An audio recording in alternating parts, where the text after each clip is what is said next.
While selling a gun, the man discovered something strange. The buyer assembled the weapon 3 seconds faster than him, a professionally trained operative. Even more puzzling, after he had secretly scrambled the scope's zeroing parameters, the buyer still managed to hit the bullseye a kilometer away, with pinpoint accuracy.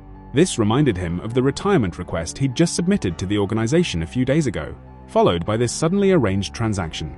John was certain this was no coincidence. As he pondered, the buyer suddenly handed him the weapon, asking him to fire a shot beside him to test the suppressor's effectiveness. At that moment, John had the perfect opportunity to eliminate the buyer and solve his problems once and for all.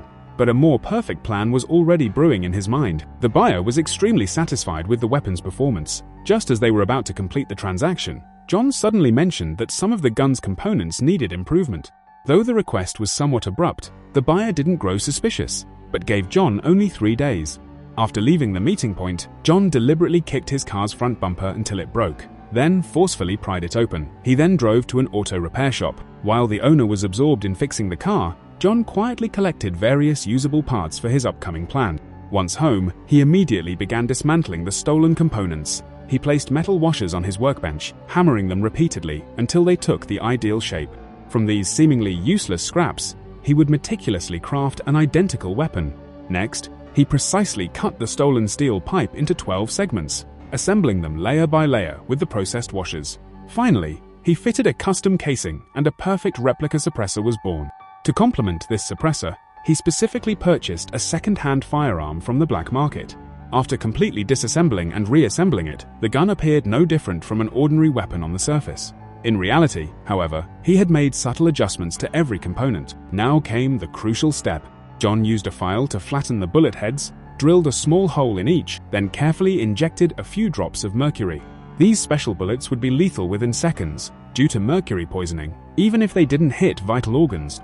3 days later, the transaction proceeded as scheduled. The moment John handed over the special bullets, the buyer suddenly requested another inspection. This demand made John break out in a cold sweat.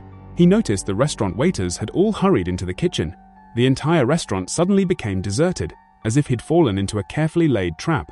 So when the buyer reappeared, John quickly slipped his concealed gun into his pocket. Fortunately, though tense, the inspection went smoothly. The transaction was successfully completed. Looking at the thick stack of cash in his hands, John thought he might have been overthinking things. What he didn't know was that on the return journey, the buyer received a call from his employer.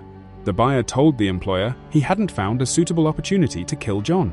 Late that night, John hesitated about whether to come clean to the buyer, but what happened next made him completely abandon that thought.